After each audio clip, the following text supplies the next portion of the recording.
esta noche nuevamente a nuestro estudio de la hermenéutica bíblica. Estamos mirando a la luz de la palabra de Dios los principios bíblicos para interpretar la palabra de Dios. Estamos aplicando los 5 principios que hemos aprendido: literal, histórico, gramático, de síntesis, de práctica, para que podamos nosotros tomar el significado correcto de las Escrituras. Amén. A través de algunos procesos que hemos aprendido a hacerlo, formulando las preguntas: ¿dónde está el texto?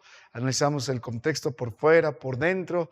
Luego, ¿qué quiere o qué dice el texto? Aplicamos la observación, tratamos de entender las palabras, las frases, el sentido léxico, lógico, morfológico. Luego vimos qué quiere decir el texto y ahora estamos viendo eso. La interpretación responde a la pregunta. Amén. ¿Qué quiere decir el texto? Porque a través de eso podemos obtener las verdades para luego aplicarlo, ¿no? ¿Cómo se relaciona el texto con nosotros? Muy bien. Vamos al libro de Nehemías, capítulo 8, verso 8, hermanos míos. Nuestro pasaje está aquí. Ojalá que usted ya lo sepa de memoria. El libro de Nehemías, capítulo 8, verso 8. A medida que lo encuentra, nos ponemos de pie en reverencia a la palabra de nuestro Dios. Libro de Nehemías 8, verso 8. La palabra de nuestro Dios dice así, Nehemías 8, 8. Y leían en el libro de la ley de Dios claramente y ponían el sentido de modo que entendiesen la lectura. Es el punto, que podamos entender la palabra de Dios tal como Dios la reveló. Vamos a orar. Padre, bendícenos tu palabra. Esta noche síguenos, Señor, ayudando a entender, a conocer las verdades aquí expuestas, de tal forma que pongamos el sentido, el significado a esta palabra poderosa tuya. No permitas que nuestro corazón se aleje. En Cristo Jesús, bendícenos. Amén. Bien, hermanos, pueden ocupar sus lugares. Permíteme hacerle una pregunta antes de hacer algún repaso. ¿Qué piensa usted acerca de la pena de muerte? ¿Es bíblico? ¿No es bíblico? ¿Se debe aplicar? ¿No se debe aplicar? ¿Y qué tal acerca del día de reposo? ¿Por qué nosotros no lo guardamos? ¿Por qué otras denominaciones sí lo guardan? Estas preguntas las vamos a responder al final, pero primero necesitamos seguir aprendiendo acerca de cómo interpretar correctamente la palabra de nuestro Dios. Muy bien, entonces vamos a hacer un pequeño repaso acerca de la interpretación, porque hoy vamos a considerar la interpretación especial y vamos a llamar hermenéutica especial a esto y vamos a hablar específicamente del Antiguo Testamento. Pero antes de eso, recuerda, hermano mío, tenemos 4 preguntas donde estamos aplicando los principios bíblicos. Cada vez que usted vaya al texto, lo primero que debe preguntarse, ¿qué es? ¿Dónde está el texto? Amén. Es el contexto histórico, lo que está fuera y lo que está dentro del texto. Importante, dentro del contexto histórico hemos visto quién escribió, hacia quién escribió, en qué circunstancias. Dentro del contexto interno, literario, ¿no es cierto? Canónico, lejano, inmediato. Muy bien. Luego, ¿cuál es la siguiente pregunta? No solo dónde está el texto, sino ¿qué dice el texto? Amén. Lo que la palabra de Dios sugiere, hacemos el proceso de la observación. Primero analizamos el contexto y luego observamos el texto. Amén. Observamos el texto. Vemos la secuencia lógica de la palabra de Dios, donde hace énfasis las palabras, el significado, el valor, todo eso, ¿no es cierto? ¿Dónde está el texto? El tema gramatical es importante ahí. Luego hacemos otra pregunta, no solo dónde está el texto, qué dice el texto. Luego, otra pregunta, ¿qué quiere decir el texto? Amén. Si estamos estudiando cualquier parte de la Biblia, por ejemplo, Efesios 2:8, el versículo que siempre usamos para que se acuerden, lo que dice el texto es que por gracia somos salvos. Amén. ¿Cómo somos salvos? Por gracia. Pero ¿qué quiere decir el texto? ¿Qué quiere decir salvación? ¿Qué quiere decir gracia? ¿Qué quiere decir la fe? ¿Por qué es el medio? Entonces, la interpretación responde a esas preguntas. Amén. Muy bien. Y ahora estamos mirando la interpretación. Luego, la última pregunta es, ¿cómo se relaciona el texto conmigo? Es la aplicación y la implicación. ¿Dónde está el texto? ¿Qué dice el texto? ¿Qué quiere decir el texto? ¿Y cómo se relaciona el texto conmigo? Muy bien, estamos pero en la etapa de la interpretación. ¿Y qué es la interpretación? Básicamente responde a la pregunta, ¿qué quiere decir el texto? O sea, la meta de la interpretación es conocer el texto tan profundamente que podamos nosotros entender las ideas y las emociones del autor. Lo que quiso presentar el autor, que es Dios, al autor humano, lo que el autor humano presentó a la audiencia primaria. ¿Cuál fue el significado de la revelación. Ese es el punto. Entonces, lo que uno busca en la interpretación es su sentido normal, su sentido natural, etc. Y hemos visto, ¿no es cierto?, algunos principios para la interpretación. ¿Qué quiere decir el texto? Porque en función de las verdades, dándole sentido a las palabras, yo voy a edificar mi vida. Muy bien, ¿qué busca la interpretación? ¿Cuál es la meta? Busca el sentido original ¿de qué? Del texto. Amén. El sentido original del texto. ¿Qué más busca la interpretación? Lo que el autor quiso comunicar. No yo lo que yo puedo sobreentender o lo que para mí significa, no, sino lo que el autor quiso comunicar. Muy bien, ¿qué más busca la interpretación? Hemos visto que la interpretación también busca identificar el sentido singular del texto, o sea, un único sentido, un solo significado, no varios significados, amén. No estamos tratando de buscar significados ocultos o capas de significados, no. ¿Qué más busca la interpretación? Si ustedes se acuerdan, busca entender el sentido literal, el sentido normal de las palabras, de las frases, pero incluyendo las diferentes figuras literarias, ¿no es cierto? Hay símiles, metáforas, hemos hablado varios de ellas, hipérboles, eufemismos, antropoformismos, personificación, todo eso, preguntas retóricas, expresiones idiomáticas, etc. ¿Qué más busca la interpretación? El sentido original del texto, lo que el autor quiso comunicar, el sentido singular. ¿Qué más? La interpretación literal, incluyendo las figuras literarias. ¿Qué más busca la interpretación? El sentido gramatical, no solo el sentido literal, sino el sentido gramatical. El sentido gramatical, consideramos el sentido léxico de las palabras, el significado de la palabra, el comportamiento de las palabras, el sentido sintáctico de la palabra, el sentido lógico de las palabras, el sentido morfológico de las palabras, la importancia, el trabajo, el rol de las palabras. Así que es importante eso, amén. ¿Qué más busca la interpretación? Busca entender el sentido obviamente del texto de acuerdo a cómo a lo largo del tiempo se ha ido interpretando, amén. No somos los únicos que hemos llegado a estas verdades, como la iglesia interpretó todo esto a lo largo de estos últimos 2000 años. Muy bien, finalmente vimos que el texto se debe interpretar a la luz de la analogía de la fe, es decir, una parte correctamente interpretada en la palabra de Dios no puede contradecir a otra parte debidamente interpretada. No hay contradicciones en la Biblia. La Biblia es perfecta, la Biblia es inerrante, la Biblia es infalible, inerrante porque es perfecta, no tiene errores, infalible porque tampoco te conduce al error. Es la palabra de Dios, perfecta, santa. Entonces, lo que sí ahí hemos visto que hay, ¿recuerda? Hay paradojas, ¿no es cierto? Hay verdades que van paralelamente, están en la eternidad de Dios, se encuentran salen del trono de Dios y se encuentran en la eternidad de Dios. Hemos dado algunos ejemplos: la predestinación, la culpabilidad del hombre o la condición hipostática del Señor, así se llama, cuando tiene naturaleza divina y tiene naturaleza humana. Es paralelo. Ojalá que podamos entender eso. Muy bien, la interpretación, ¿qué más busca entender? Bueno, hemos visto eso según la analogía de la fe.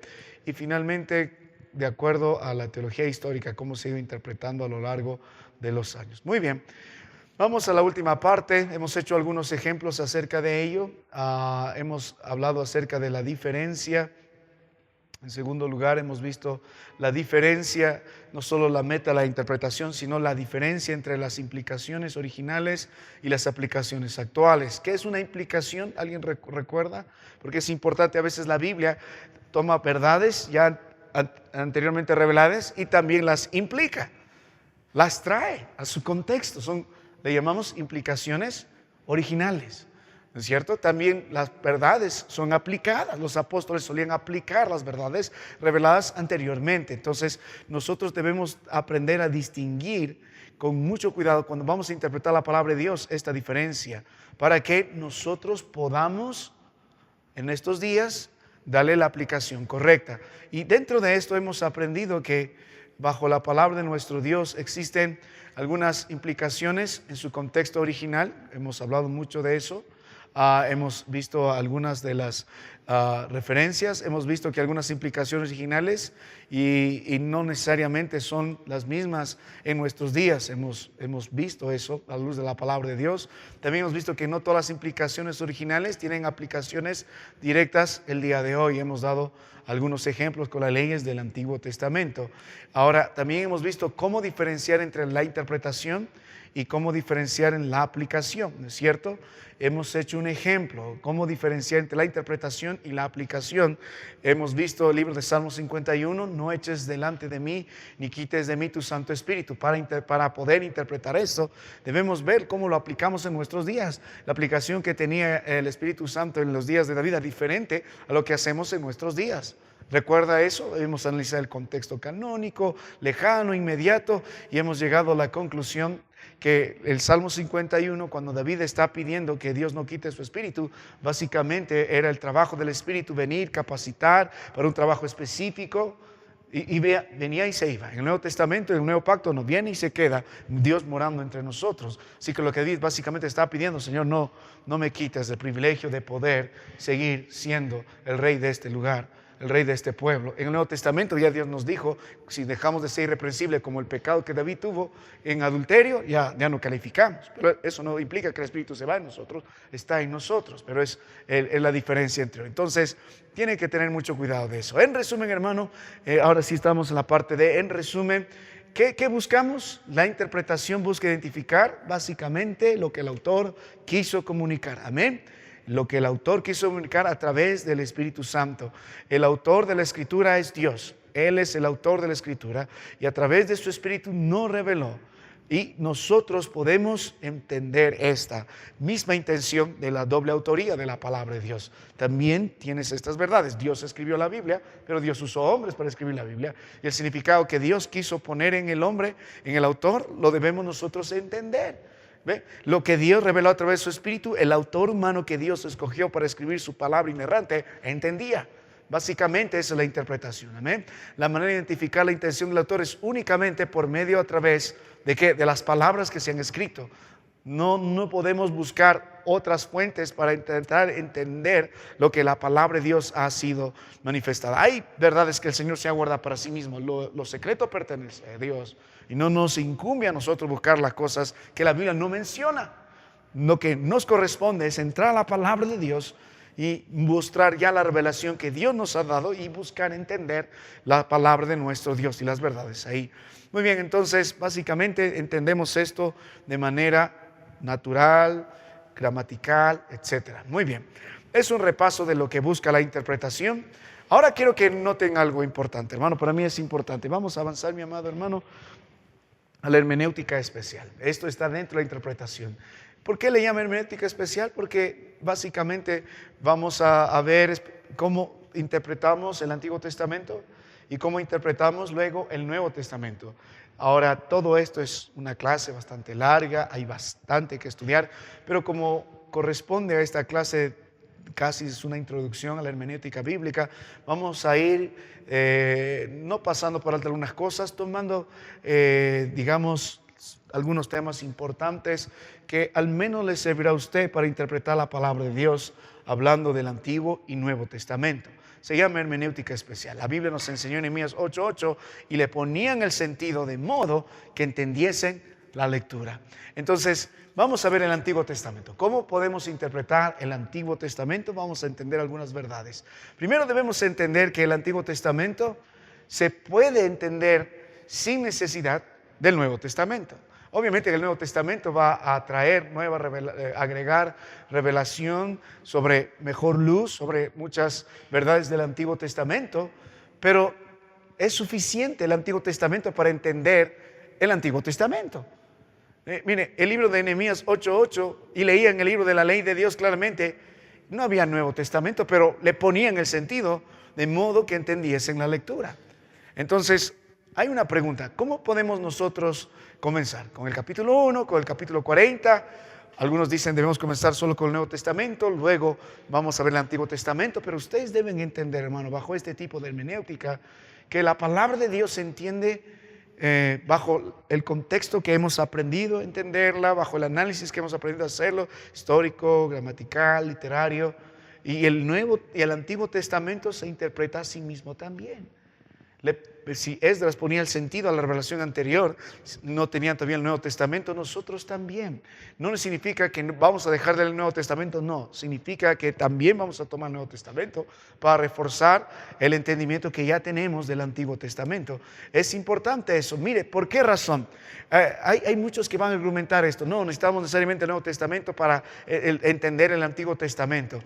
Si bien es cierto, el Nuevo Testamento lleva el clímax, todas las revelaciones, pero es importante entender la base del Antiguo Testamento.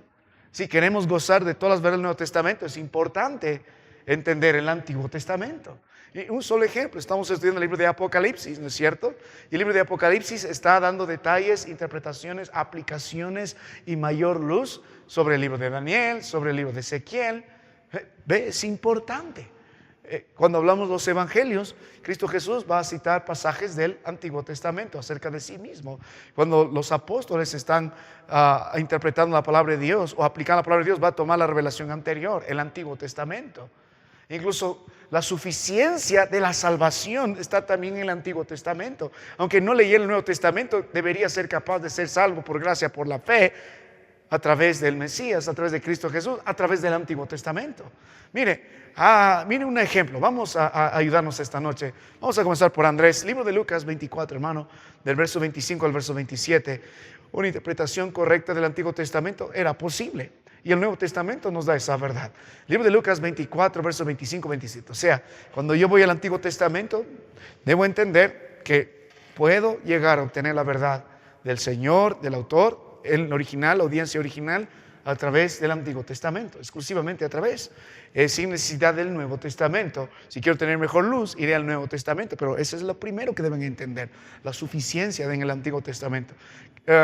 Y luego, mi hermano Emilio va a buscar mismo Lucas 24, pero versos del 44 al 46, y luego vamos a pedir a mi hermano si nos puede ayudar, hermano Fausto, libro de Lucas 16, versículo 28 al 31. Entonces vamos a ver unos ejemplos. ¿Qué dice Andy? Lucas 24, del 25 al 27. Dice, entonces se les dijo, oh insensatos y tardos de corazón para creer todo lo que los profetas han dicho. ¿No era necesario que el Cristo padeciera estas cosas y que entrara en su gloria? Y comenzando desde Moisés y siguiendo por todos los profetas, les declaraba en todas las escrituras lo que de él es. O sea, los que estaban delante de Cristo en esos días, hablando de su propio pueblo, tenían suficiente Biblia, suficiente mensaje en el Antiguo Testamento para ver que ahí está Cristo Jesús, el Mesías y el Salvador prometido. Era suficiente. La palabra aquí que hablaron muestra todo lo que se ha escrito anteriormente. Era claro, era suficiente, era legible para que podamos nosotros entender. Y ese fue el problema de los judíos en esos días. No supieron interpretar correctamente la palabra de Dios. Aunque eran estudiosos de las Escrituras, no lo interpretaban correctamente porque si no, hubieran podido identificar al Cristo. Ahora, ¿qué dice más adelante Lucas 24, hermano, del 44 al 46?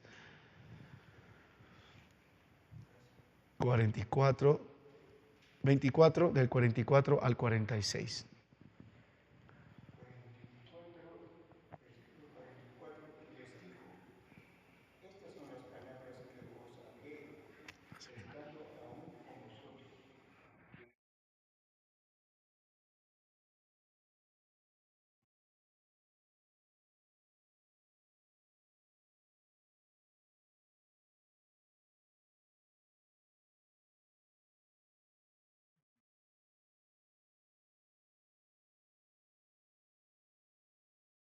Bienvenido.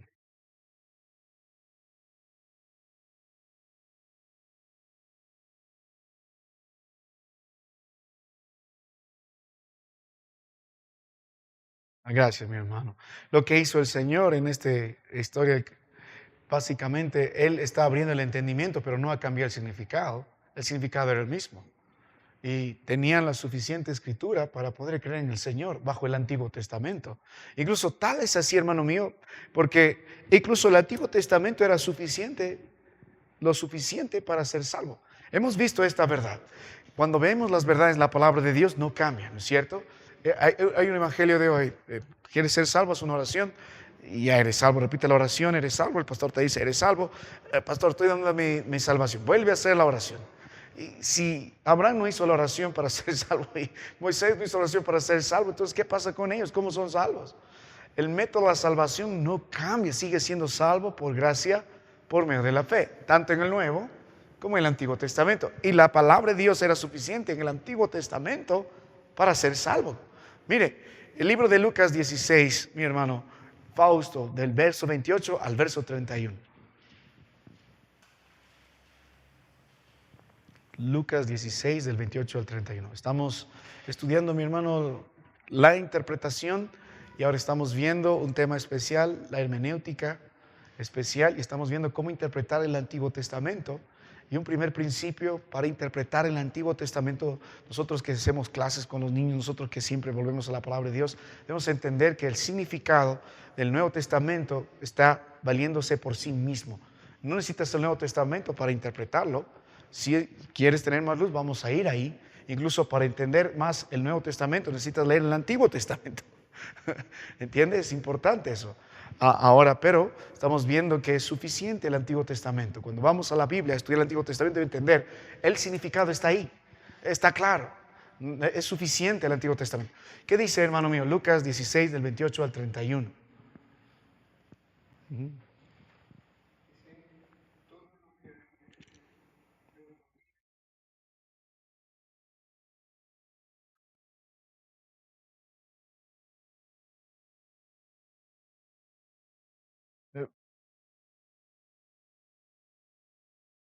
Lucas 16, mi hermano, 28, más adelante, entonces. Ajá.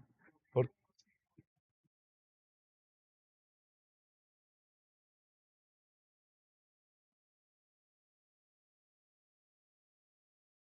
Verso 29 hasta el 31.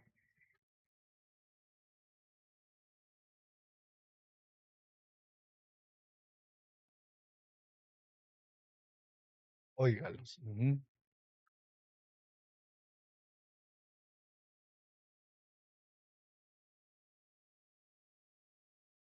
Si alguno fuere a ellos.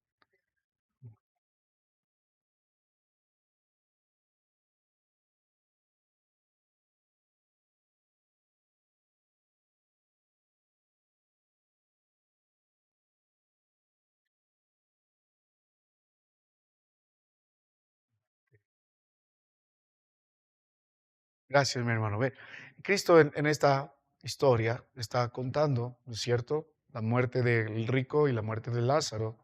¿Y por qué Lázaro llegó al cielo? No tenías el Nuevo Testamento. ¿Y por qué el rico fue condenado? Y para poder reforzar esto, el Señor le vuelve a decir, ¿qué es lo que necesitan? Si están conmigo, ¿qué es lo que necesitaban? No necesitaban que Lázaro resucite a los muertos con una gran señal para que impida que los hermanos del rico eviten entrar al infierno, sino que necesitaban la ley y los profetas, el Antiguo Testamento. No había Nuevo Testamento, aún así era salvo este varón llamado Lázaro. ¿Y Abraham cómo habrá sido salvo? ¿Y Noé cómo habrá sido salvo? ¿Y Adán cómo habrá sido salvo? ¿Y Seth cómo habrá sido salvo? Con la poca luz que tenían, todos ellos han mirado al mismo hombre, a Cristo Jesús, el Mesías prometido, derramando su sangre, y a través de eso tenemos perdón de pecados y a través de eso somos salvos.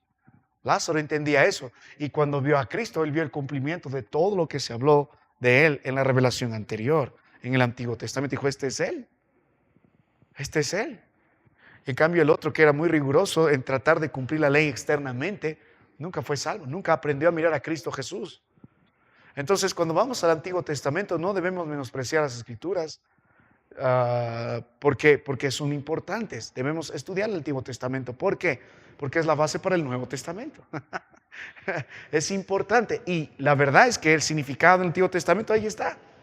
No necesariamente necesitas ir al Nuevo Testamento, sí irás para tener mayor luz, pero ahí está. Es importante. Mire, vamos a hacer a un ejemplo más, pero antes de eso, si empezamos a la mitad, podemos decir otro principio, puede ser una forma subjetiva de interpretar el Antiguo Testamento. Así que cuando uno empieza a leer la Biblia, ¿dónde debe empezar? Yo le sugiero empiece desde Génesis y siga leyendo. ¿Por qué? porque hemos visto este tema. Recuerda la Biblia, cuando hablamos del principio de síntesis, ¿qué tiene? ¿Qué tiene? Tiene dirección, ¿no es cierto? Tiene dirección, va un mismo mensaje. Y también tiene intertextualidad, es decir, hay verdades que se van repitiendo. Y los escritores del Antiguo Testamento eran teólogos. Ellos tenían también su doctrina sobre Cristo Jesús, también hablaban sobre este plan redentor, también hablaban sobre verdades anteriormente manifestadas con mejor luz. Ellos entendían. Incluso cuando vemos la palabra de Dios en un orden cronológico, los profetas de aquí ya entendían llenamente la revelación anterior. Y cuando usted lee los mensajes aquí, ellos dan por sentado que usted ya meditó en todo ello. Si estamos estudiando el libro de Deuteronomio, es el último libro del Pentateuco, ¿no es cierto? Moisés ya da por sentado que usted ya leyó ¿qué? Génesis, Éxodo, Levítico y Números, para poder entender Deuteronomio. Porque hay verdades que va a ir repitiéndose. Cuando estudiamos libros de Isaías o los profetas, y vamos al libro profético, dan por sentado que usted ya leyó todo el Antiguo Testamento. O sea, leyó el Pentateuco, leyó algunos libros históricos, leyó 1 y 2 Samuel, 1 y 2 de Reyes, entiende la historia. Es importante, hermano, por eso toma tiempo esto. Pero cuando vamos a interpretar el Antiguo Testamento, debemos entender que Dios ya ha presentado esto. El significado está ahí, es suficiente. Pero también debemos entender que es necesario tener tiempo de lectura, de entendimiento, de llenar la palabra de Dios de las primeras revelaciones. Entonces empecemos desde Génesis para poder ir teniendo un conocimiento bíblico. O sea, usted debe leer constantemente toda la Biblia. Empiece desde el libro de Génesis, empiece el Antiguo Testamento y conclúyalo en el Nuevo Testamento. Ahora podemos tomar verdades del Nuevo Testamento, amén. Pero si quiere tener una mejor base, vaya desde el Antiguo Testamento. Usted debe ser alguien que lea la palabra de Dios. Me da miedo preguntar si han leído la Biblia por lo menos una vez en su vida, que si alguien dice que no, diría, algo está pasando contigo. Porque amamos la Biblia, lo leemos una y otra vez. Y hermano, hay un solo libro, como maestro de escuela dominical, como hermanos en Cristo de la iglesia, el que debemos ser expertos. Un solo libro, es la palabra de Dios. En otras carreras usted pasa tiempo, los libros de medicina, 1, 2, 3, 4, 5, la gente se lo devora porque entienden. Pero nosotros tenemos un solo libro en el que podamos ser expertos. ¿Y cuál debe ser? La palabra de nuestro Dios. Muy bien. Ahora, mire, permíteme darle un solo ejemplo. No quiero entrar mucho en este asunto, pero es importante. Mire, vamos un momento al libro de Mateo capítulo 1, verso 22 a 23.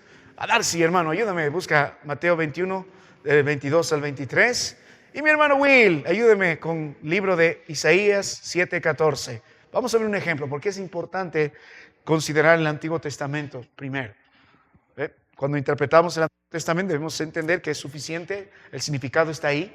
Cuando volvemos al Antiguo Testamento es importante entender, empezar desde el principio. ¿Por qué razón? Vamos a ver un ejemplo. Porque si solamente interpretamos el Nuevo Testamento sin considerar el Antiguo Testamento, tenemos el riesgo de poner otro significado. Mire, en Mateo 1 se va a citar un pasaje del Antiguo Testamento. Y justo muchos no lo vieron. En los días del Señor va a hablar acerca del Mesías que vendrá, pero en un contexto que parece sacado fuera de contexto en el libro de Isaías 7. A ver, ¿qué dice Darcy Mateo 1 del 22 al 23?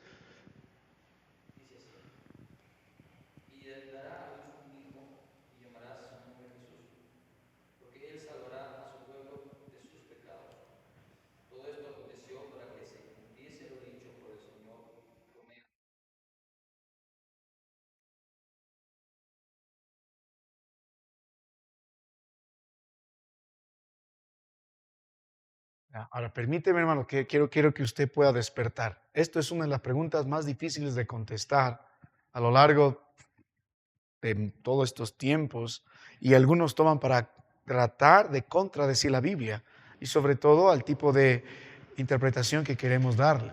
¿Por qué? ¿De dónde está tomando el Señor la palabra de Dios en el Nuevo Testamento a través de Mateo para decir que Jesucristo es de que se prometió, el Emmanuel, Dios con nosotros. Y una de las señales es porque fue concebido de una virgen, ¿no es cierto? ¿Y de dónde tomó esto? Libro de Isaías 7:14. O sea, si tú no lees el Antiguo Testamento, no vas a entender esto. Mire qué dice Isaías 7:14. Hermano Willy, ayúdame. Y quiero que ustedes mediten, hermano, mediten. Isaías 7:14. ¿Qué dice, hermano Will?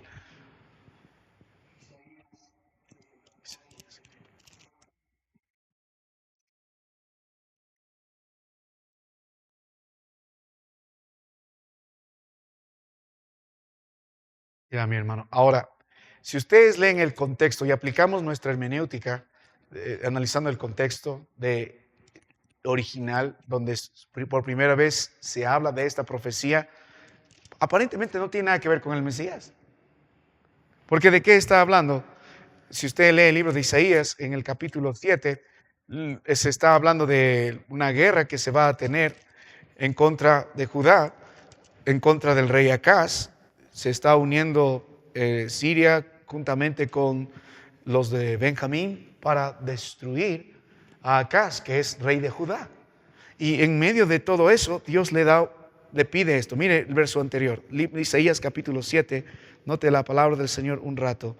Verso 9 dice, y la cabeza de Efraín es Samaria, y la cabeza de Samaria es el hijo de Ramalías. Si vosotros no creyereis, de cierto no permaneceréis. Habló también Jehová a Acaz diciendo, ya, Dios le está prometiendo, yo te voy a dar victoria, no temas.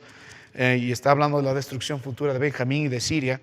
Y respondió, dice, verso 10, habló también Jehová a Acaz diciendo, pide para ti señal de Jehová tu Dios. Demándola, ya sea debajo o en lo profundo o de arriba o en lo alto.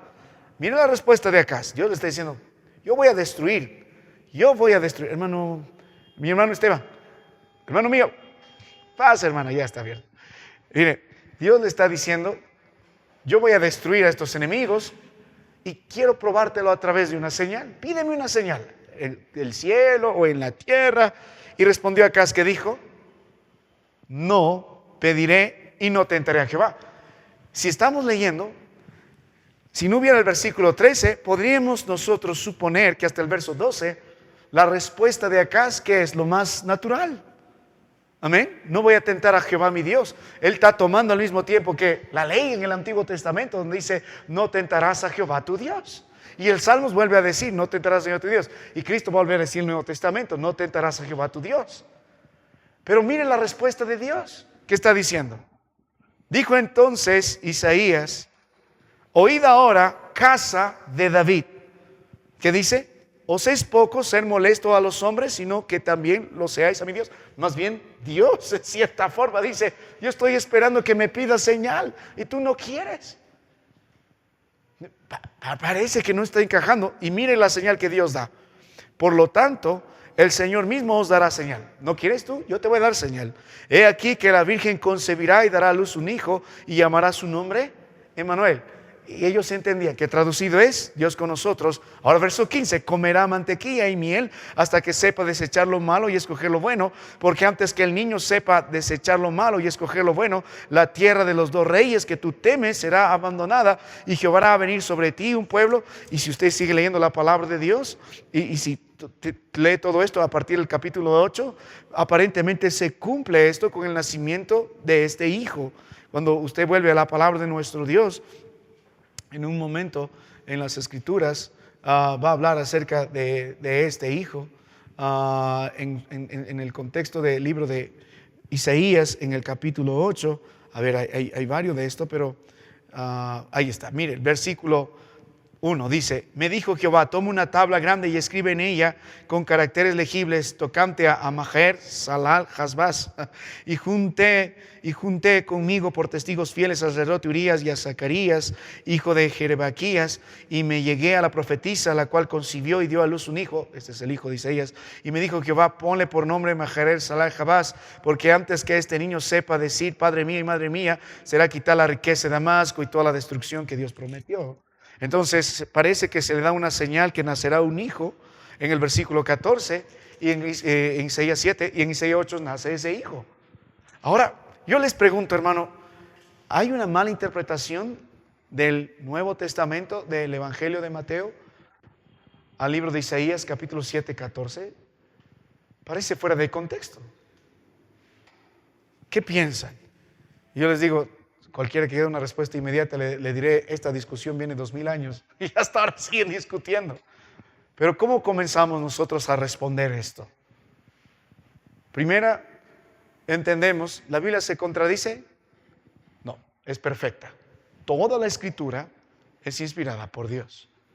Entonces, lo que nos falta, que hemos dicho, es estudiar más. Porque la Biblia no se contradice. Y ahora, la hermenéutica que está tomando Mateo, el apóstol Mateo, debe ser la misma que estamos aprendiendo nosotros. Debe ser la misma forma que se interpretaba antes el Antiguo Testamento. No debe variar, los mismos principios deben haber. Entonces, volviendo al contexto, tendríamos que leer el libro de Isaías, los primeros 7 capítulos, para entender el contexto. Mateo ya entendía todo esto. Él estaba lleno del libro de Isaías. Y todo el contexto, el propósito del libro de Isaías, por eso le llaman la Biblia pequeña. Porque divídelo en la mitad de juicio, la otra mitad de gracia. Los primeros 27 capítulos, ¿cuántos capítulos? 39, los primeros 39 capítulos de juicio y los siguientes 27 de gracia, como si la división del Antiguo y el Nuevo Testamento. Y en los primeros 7 capítulos, cuando usted mira la palabra de nuestro Dios, en el contexto está hablando un día del reino futuro de Israel, para la casa de David. Ahora, cuando hablamos acerca del libro de Mateo 7, el verso 14, debemos entender que el contexto de si bien es cierto, está situándose en la lucha por defender al pueblo de Dios, la promesa de Dios para poder salvar a este rey Acaz de la invasión de Benjamín y de la nación de Siria. Aún sobre eso sigue el contexto. Isaías sigue el contexto histórico redentor. Isaías sigue hablando acerca de intertextualidad, acerca de quién será el Mesías. Ese es el mensaje que está sobrepasando todo esto.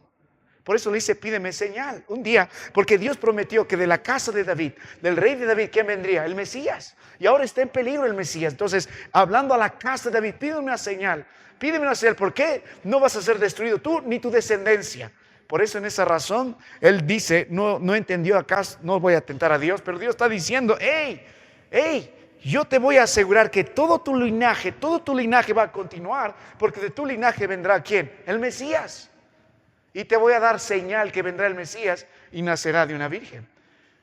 ¿Ve? Si entendemos mejor el contexto, entendemos mejor. Y además, este niño que nace en Isaías 8 no es el mismo de Emanuel de Isaías 7, en el mismo contexto. Hay mucho detalle en esto, en algún momento pasaré tiempo, hermano.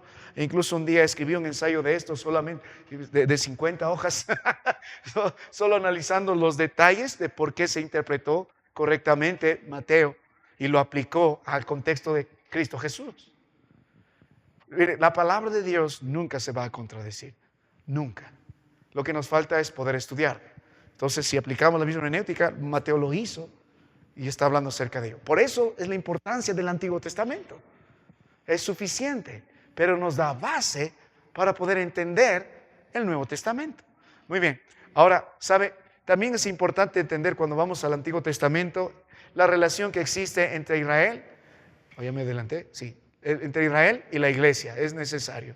Mire, el significado del Antiguo Testamento no va a cambiar esto. Ellos tenían cierta luz acerca de lo que iba a venir. Cuando vemos el Nuevo Testamento, vemos la iglesia, que forma parte del cumplimiento del nuevo pacto. Pero si queremos entender mejor la concepción de la iglesia, necesitamos también meditar en el Antiguo Testamento. Era un misterio. Tenía ciertas luces, incluso Cristo habló de los días de los antiguos, se gozarían mirando los días de Cristo, pero debemos entender esto también, la relación que existe entre Israel y la iglesia. Algunos van a decir, la iglesia reemplaza a Israel, o nosotros vamos a ser unidos a Israel. ¿Cómo es todo esto? Es importante poder entender. La iglesia más bien es el misterio revelado en Cristo, pero no va a cambiar las promesas que Dios dio a su pueblo llamado Israel. Y por gracia del Señor vamos a ser injertados y al final ambos seremos un mismo pueblo delante del Señor. Es importante entender eso. Podríamos ir a un ejemplo, pero quería priorizar lo otro. Vamos al ejemplo. Efesios, ¿quién está conmigo ahora? Otra vez, mi hermano Andrés. Efesios, búscate, hermano. Efesios 3, del 5 al 6 y y luego atrás está Josué, Isaías 53, 4.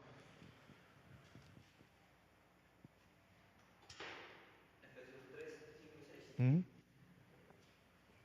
Dice, misterio que en otras generaciones no se dio a conocer a los hijos de los hombres, como ahora es revelado a sus santos apóstoles y profetas por el Espíritu, que los gentiles son coherederos y miembros del mismo cuerpo, y copartícipes de la promesa en Cristo Jesús por medio de la fe.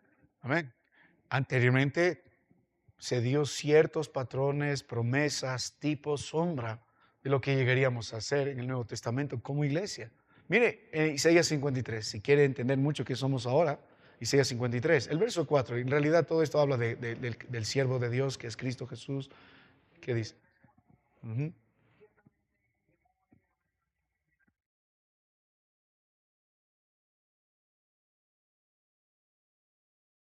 El Antiguo Testamento predica lo que va a ser el Salvador para que podamos nosotros formar parte de su pueblo. Por eso es importante el Antiguo Testamento. Tiene significado en sí mismo. No necesitas el Nuevo Testamento para interpretarlo. Nos da base para interpretar las revelaciones anteriores. Y el Antiguo Testamento es importante. ¿Por qué razón? Porque nos muestra la relación que tendremos entre el pueblo de Dios y la iglesia, Israel y la iglesia. Para entender muchas verdades en el Nuevo Testamento, es importante volver al Antiguo Testamento. Entonces, cuando yo interpreto el Antiguo Testamento, debo entender, se interpreta a sí misma. Amén. Hay un significado ahí. Cuando voy al Antiguo Testamento, debo entender porque las primeras verdades están acá. Cuando interpreto el Antiguo Testamento, debo comprender la relación que hay entre la iglesia y el pueblo del Señor Israel. Ahora, yo quiero entrar aquí esta noche. Cuando interpretamos también la palabra de Dios, el Antiguo Testamento, debemos comprender la naturaleza y la condicionalidad o incondicionalidad de los pactos. Es importante entender estos acontecimientos en el Antiguo Testamento.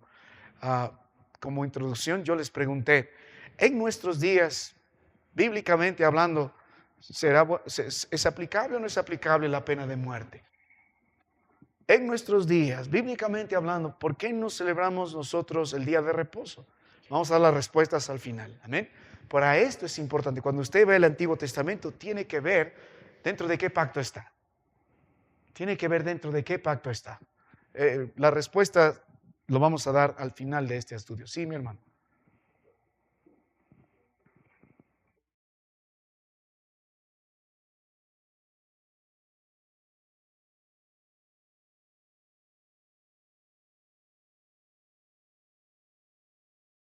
Ajá, los hombres que Dios, profetas, sí, todos los profetas, sí. Hombres que Dios usó como Moisés, etc. Ujú.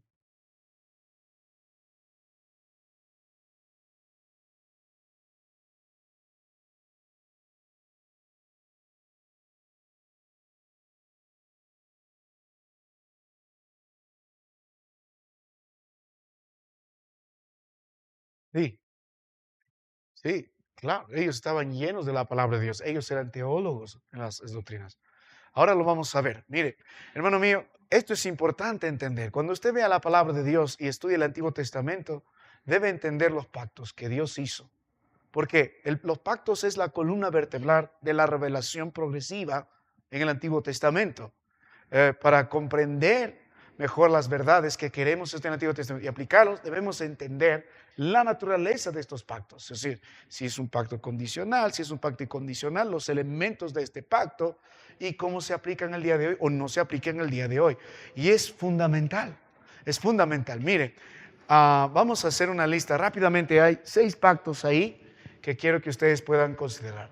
En algún momento se puede estudiar más, hermano, toma tiempo todo esto, porque el Antiguo Testamento va a ir revelando todo esto progresivamente. Y todo esto tiene que ver con el plan redentor en Cristo Jesús. Todos estos pactos van a cumplirse en Cristo. Entonces, tenemos un pacto, algunos no lo van a considerar, yo sí lo voy a considerar, es el pacto adámico, el primer pacto que Dios hace con el hombre. Luego vamos a tener otro pacto, el pacto noético. Luego vamos a ver el pacto, un tercer pacto, el pacto después de Noé, el pacto con Abraham. Luego vamos a ver el pacto que Dios hace con Moisés, luego el pacto que Dios hace con David y luego vamos a hablar del nuevo pacto. Vamos a considerar 6 pactos. Mire, cuando usted interprete el Antiguo Testamento, debe entender dentro de qué pacto está usted hablando. Debe entender eso. ¿Con quién se hizo el pacto? Okay. Ahora, ¿la palabra pacto está en la palabra de Dios? Sí. En Génesis lo vamos a ver cuando Dios habla con Abraham. Y en el contexto para ellos, un pacto era la participación de 2 personas y se sellaba de alguna forma. En el caso de Abraham, en sus días, se partía un animal en 2, se ponía un lado, otro lado, y pasaba el que firma o el que forma parte del pacto y la otra contraparte, los dos. Vamos a ver eso. O sea, básicamente eran promesas, eran compromisos de ambas partes. Ahora, pero tienen cierta naturaleza. Vamos a ver 2 naturalezas de los pactos. Uno es condicional y otro es de naturaleza incondicional. Mire, el pacto que Dios hizo con Adán está en Génesis 1, del 28 al 30. Vamos a anotar uno de eso y va a repetirse en Génesis 2, del 16 al 17, Génesis 3, del 15 al 19. Así que vamos a leer, ¿ya? Vamos a dividirnos. Ayúdeme, hermano. Ya sé que está haciendo un poco de frío. Hermano, ¿habrá forma de prender eso? Sí, a ver, aquí a mis hermanos hay una bendición, aunque estén chamuscaditos las cabezas, pero abrigaditos, amén. Pero vamos buscando. A ver, hermano Emilio, ve buscando Génesis 1, del 28 al 30.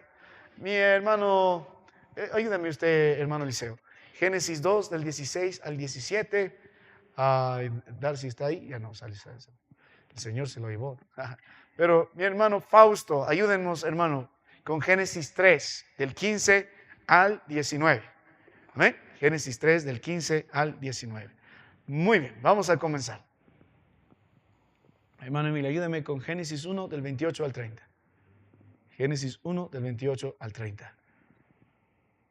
Mire, luego vamos a pedir, hermano Will, ya tiene usted, ¿no? Andrés, busca Oseas 6, 7, hermano, voy buscando Oseas 6, 7.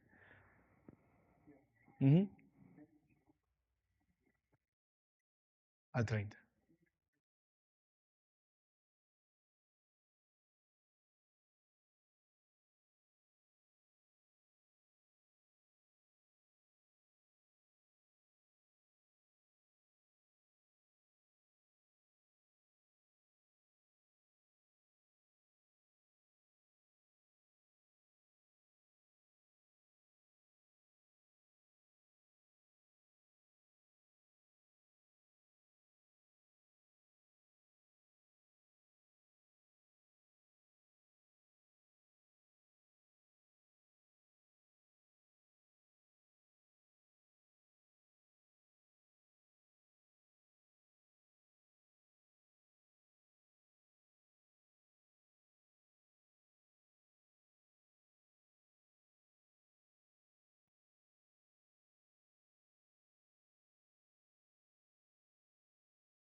Esto hasta el 30, ¿no? Ya. Hasta el 30 nomás, mi hermano. Ya. Ahora, Dios está estableciendo al hombre y les da leyes. Amén. Más adelante le va a decir que todo lo puedes comer, pero del árbol de la ciencia del bien y del mal no puedes comer. El día que comieres, ciertamente vas a morir. ¿Qué dice mi hermano Génesis 2, del 16 al 17? Nombre diciendo, de todo.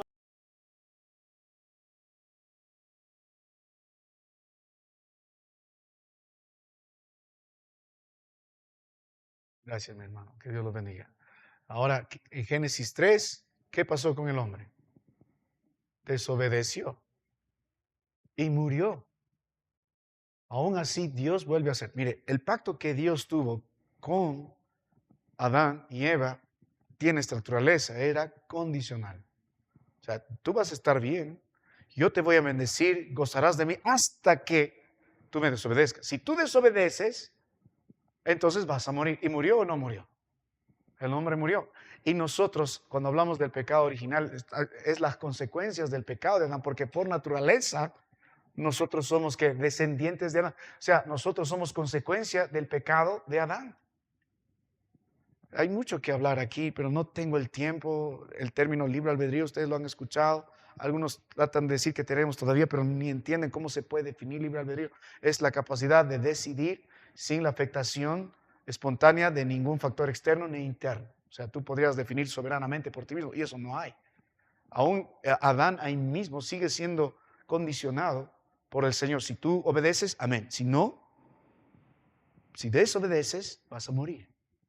Adán escogió su voluntad de pecar, fue mayor de querer ser Dios que su voluntad por obedecer a Dios. Fracasó. El pacto que tuvo fue condicional.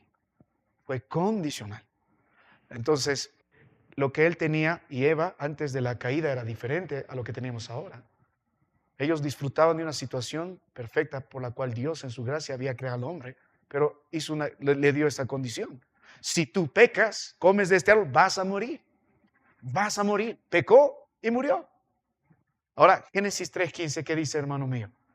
En medio de esto, la gracia del Señor, hasta el verso 19.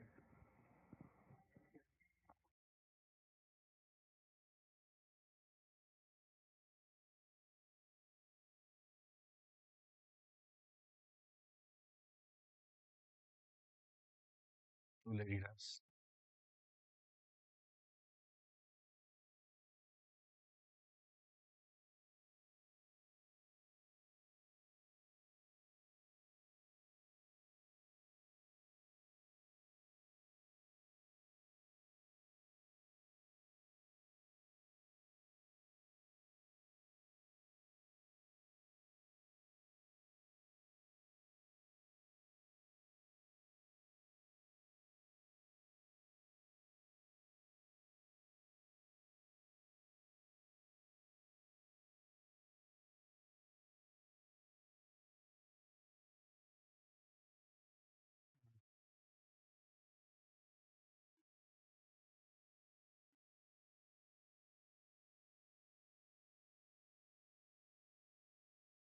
O sea, sí, está bien.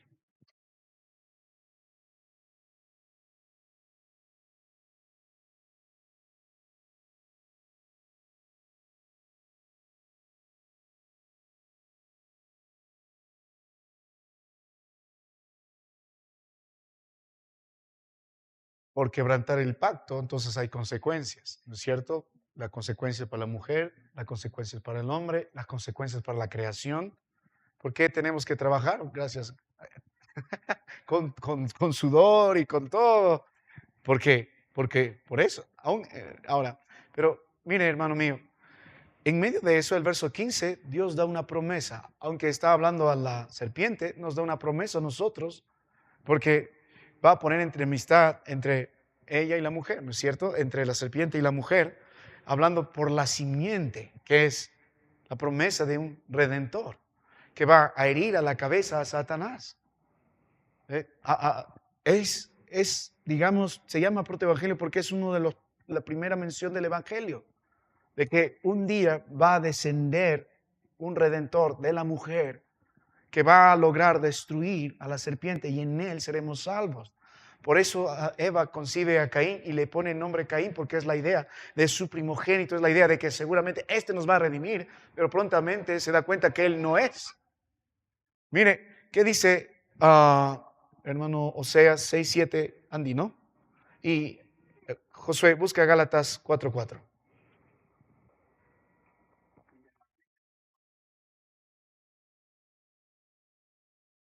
Gracias, mi hermano. ¿Y qué dice Oseas, Gálatas 4:4? Oseas está hablando de traspasaron el pacto. Adán.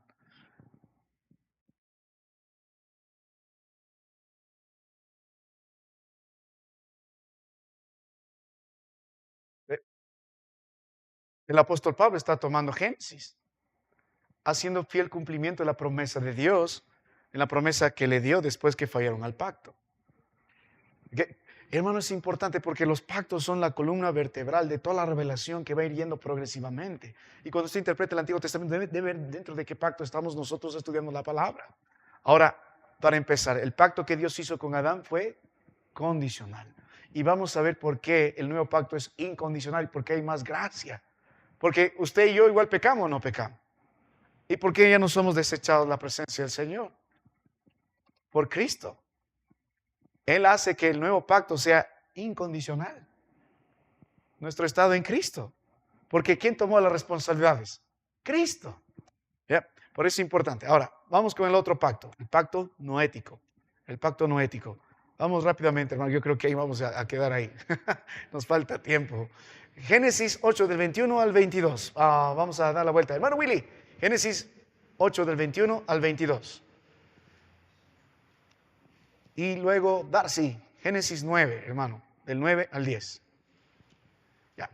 Ahora Dios hizo un pacto con Adán, pasaron el tiempo, Dios volvió a acercarse, hizo unas promesas especialmente con Noé, antes del diluvio. ¿Ven los tiempos? El tiempo en el Edén, el tiempo antes del diluvio. Y Dios hace un pacto con Noé. Ya después que derrama su ira, hace un pacto con Noé. Hace un pacto con Noé. ¿Qué dice, hermano? Génesis 8, del 21 al 22.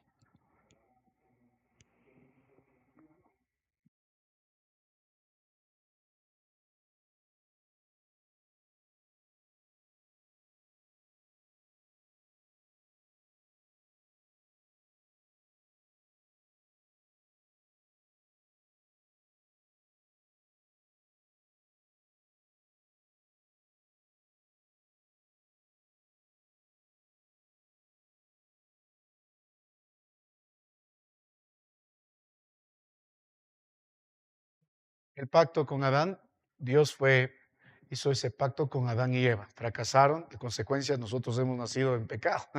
Hemos que creer, amén. Pero aún en eso Dios tuvo misericordia. Ahora el pacto que Dios hace con Noé, ¿hacia quién se dirige?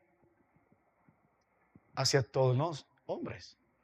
Ahora, si usted medita, si el pacto con Adán fue condicional, el pacto con Noé, ¿qué naturaleza tiene?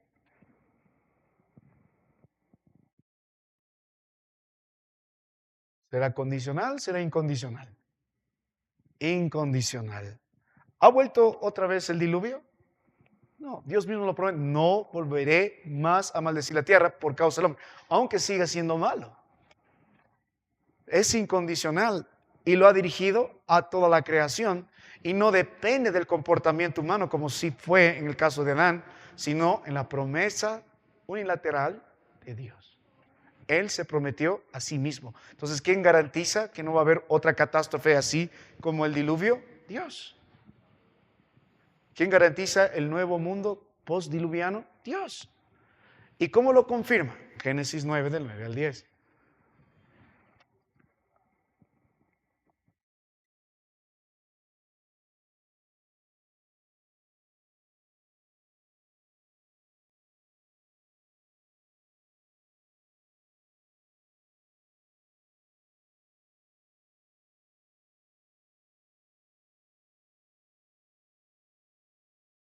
Ahora, si lees el verso 17, ¿qué le da como señal el Señor? ¿El qué? ¿Qué le da como señal el Señor? Que nunca más va a llover así. Un arco iris. En estos días, esta comunidad loca, fuera de la voluntad del Señor, que hombre con hombre, mujer con mujer, toman la figura del arco iris para representarlo, pero para nosotros bíblicamente el arco iris que representa el pacto que Dios hizo con Noé y afecta a toda la humanidad, que yo no voy a maldecir o voy a castigar a este hombre. ¿Por qué? Dios en su gracia, que está mirando el cumplimiento de la promesa que dio a Adán y Eva, que de la descendencia de la mujer nacerá uno que va a redimirlo. Por eso Dios, a través de este pacto, está asegurando que la línea de Dios, la línea mesiánica, pueda continuar. Amén. Dando estabilidad a las naciones en ese sentido para que el plan redentor de nuestro Dios continúe. Y Cristo mismo va a hablar de eso en el libro de Mateo 24, del 37 al 39. Miren la palabra de Dios. ¿A quién le toca, mi amado hermano, a usted? Mateo, Darcy, ¿has leído? Sí, ¿no? Mateo 24, del 37 al 39.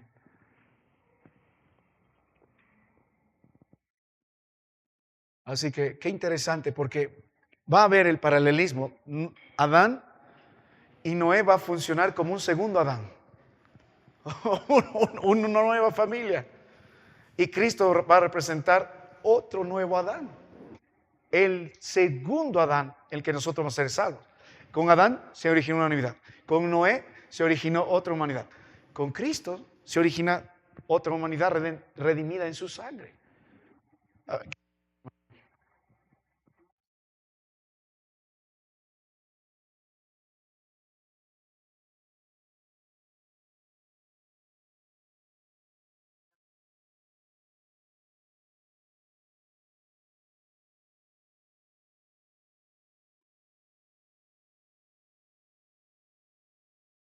Amén. Hay mucho ahí, porque cuando hablas del pacto, no solo hablas lo que apunta al Mesías, sino también a su retorno. Y Cristo lo entendía así, así será, como en los días de Noé, así será. Noé también lo entendía así, un día así vendrá un juicio sobre esta tierra y la ira de Dios, y el medio, el que vamos a ser salvo, es la simiente que Dios prometió ¿a quién? A Adán y a Eva. Aunque no tenían la revelación anterior, la revelación que viene, pero ellos ya sabían eso. Por eso ve que los hombres de la palabra de Dios estaban llenos de eso. Y cuando interpretamos eso, el pacto de Noé se va a mencionar varias veces, incluso se va a relacionar con el bautismo. Lo vamos a ver eso más adelante. Mire, vamos a hacer un ejemplo. Vamos a hacer un ejemplo sobre el tema del pacto noético para responder nuestra primera pregunta, y ahí vamos a terminar esta noche, porque luego vamos a seguir meditando en los siguientes pactos. Estamos aprendiendo cómo interpretar el Antiguo Testamento y hemos visto algunos principios. Dentro de ellos, entender los pactos, porque es la columna vertebral de la revelación progresiva de la palabra de Dios. Génesis, a ver, un joven que lo encuentre rápido, 9 del 5 al 6. La pregunta es, ¿la pena de muerte, hablando bíblicamente, es válida o no es válida? ¿Qué piensa usted? Yo creo que todos tenemos su opinión. Como cristiano, pastor, debemos defender la vida, etcétera, puede decir uno. A otros decir, no, no estoy muy de acuerdo. En otros países se aplica, otros no se aplica. Génesis 9, del 5 al 6, ¿qué dice? Cualquiera, vamos chicos. Aaron.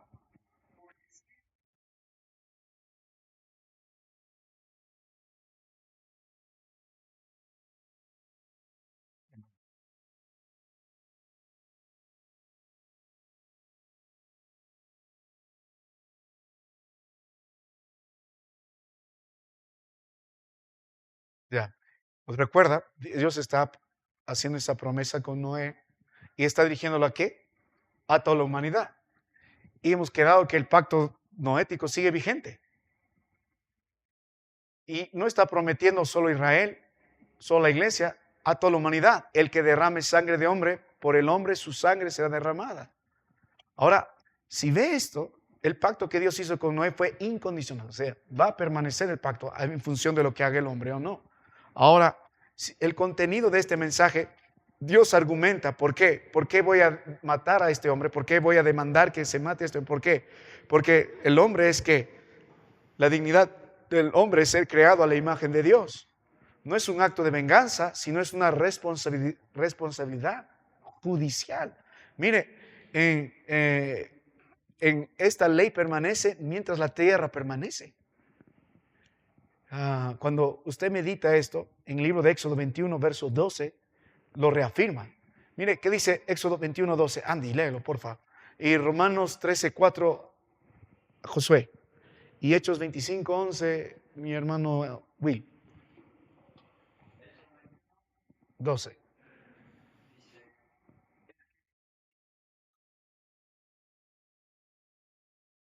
¿Qué dice Romanos 13, 4 ahora en el Nuevo Testamento?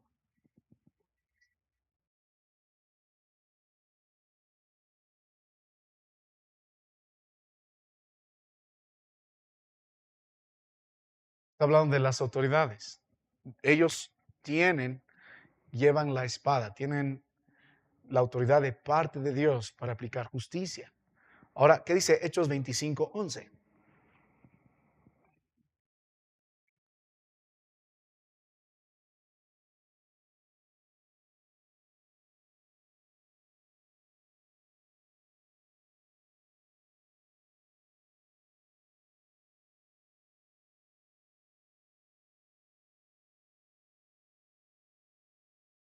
El apóstol Pablo reconoce que había algo que puede ser digno de muerte en un pecado. Entonces, más allá de nuestros gustos, nuestras preferencias, nuestras opiniones, sigue vigente.